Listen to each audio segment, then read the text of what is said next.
कौन था सुल्ताना? क्यों था वो इतना मशहूर? सुल्ताना डाकू का नाम हम सभी जानते हैं। भारतीय दंत कथाओं में सुल्ताना लोगों का एक चहेता पात्र है। सुल्ताना के किस्से पीढ़ी दर पीढ़ी सुनाए जाते रहे हैं। उसकी गरीबों के मसीहा और नरम दिल इंसान की परोपकारी छवि हर किसी को लुभाती रही है। ब्रिटिश काल में सुल्ताना जीवित रहते ही एक काल्पनिक हीरो बन चुका था। जनता उसे प्यार करती थी।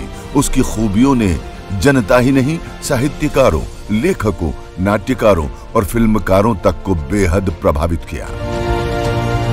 सुल्ताना डाकू पर न सिर्फ कई किताबें लिखी गई, बल्कि कई भाषाओं की फिल्में भी बनी।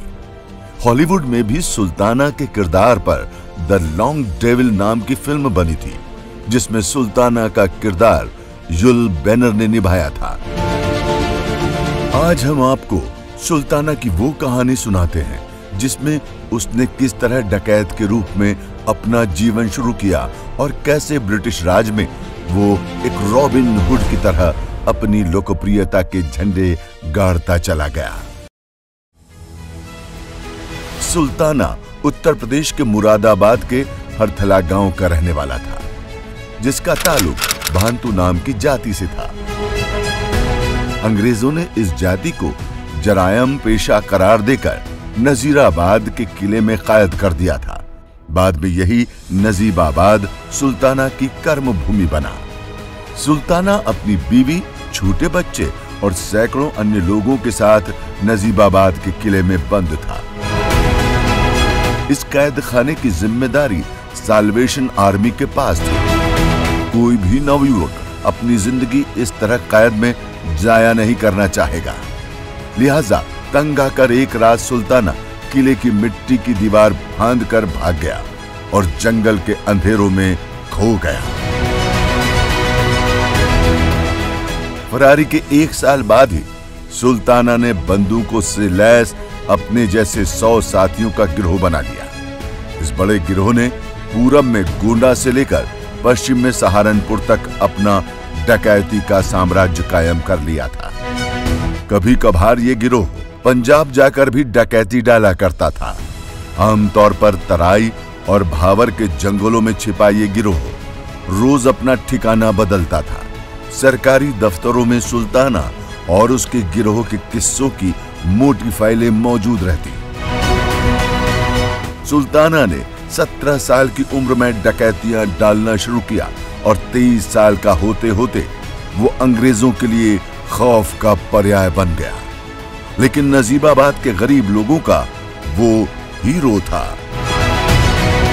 तराई और भाबर के जिस इलाके में सुल्ताना ने अपनी सल्तनत कायम की थी, वो कुमाऊं कमिश्नर पर्सी विंडहैम के जिम्मे था। इस इलाके को सुल्ताना की दहशत से छुटकारा दिलाने के लिए पर्सी ने ब्रिटिश सरकार से पुलिस अफसर फ्रेंडी यंग को भेजने की मांग की। फ्रेंडी यंग बेहतरीन पुलिस अफसरों में गिना जाता था और उसे कुछ साल संयुक्त प्रांत में नौकरी करने का अनुभव भी था। सरकार ने सुल्ताना को पकड़ने के लिए स्पेशल डकैती पुलिस फोर्स गठित करने की भी इजाजत दे दी। फ्रेंडी को इसका सुप्रीम कमांडर बनाकर अपनी पसंद के जवान फोर्स में भर्ती करने की छूट भी दी गई। फ्रेंडी ने पुलिस फोर्स से बेहतरीन लोग अपने लिए चुने। सुल्ताना के सर पर हजारों रुपयों का इनाम था, जिसे हासिल करना हर पुलिस अफसर का सपना बन गया था। इधर फ्रेडी अपनी फोर्स में लड़के भर्ती कर रहा था, उधर सुल्ताना अपने गिरोह के साथ तराई और भाबर में डकैतियां डालने में मशगूल था।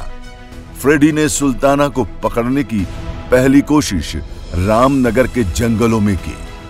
वन विभाग इस जंगल में पेड़ कटवा रहा था। इस काम में भारी तादाद में मजदूर लगे हुए थे।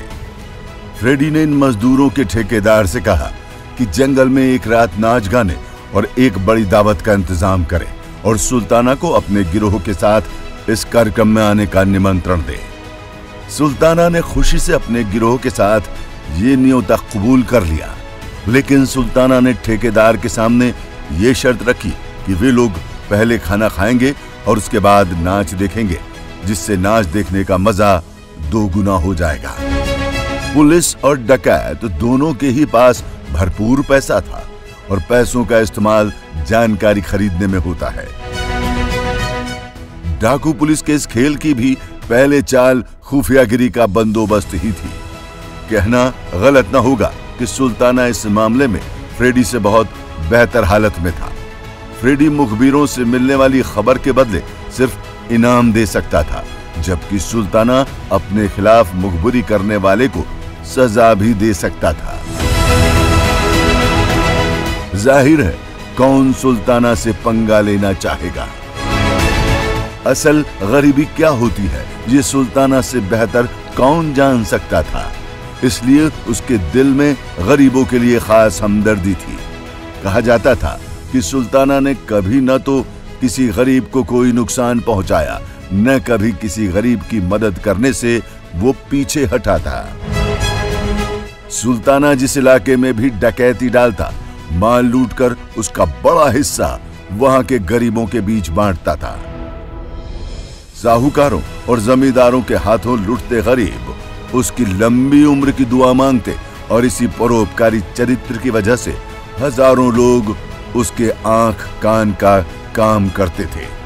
कई पुलिस वाले भी सुल्ताना के भरोसेमंद मुखबिर थे, लिहाजा सुल्ताना जानता था कि नाच और दावत का न्योता ठेकेदार नहीं बल्कि फ्रेडी यंग का है। ठेकेदार के दोस्त ठीक समय पर आए और खाने पीने का दौर शुरू हो गया और सुल्ताना को निपटाने की तैयारी भी। सभी मेहमान अपने अपने पहचान वालों के साथ झुंड बनाकर लालटेन की मध्यम रोशनी में बैठे थे। सुल्ताना के गिरोह ने मजे से दावत उड़ाई। जब दावत खत्म होने लगी तो सुल्ताना अपने मेजबान को आड़ में ले गया और उसका शुक्रिया अदा करते हुए कहा कि हमें बहुत दूर जाना है, तो हम नाच देखने के लिए नहीं रुक सकेंगे। जाने से पहले सुल्ताना ने एक दरख्वास्त और की। जाहिर है सुल्ताना की दरख्वास्तों कभी नामंजूर नहीं होती थी। दरख्वास्त ये थी कि हमारे जाने के बाद भी नाच गाना बदस्तूर चलता रहना चाहिए। उधर पहले से तय था कि नाच गाने की शुरुआत में बजने वाला ढोल फ्रेडी यंग और फोर्स के लिए सुल्ताना पर हमला करने का संकेत होगा।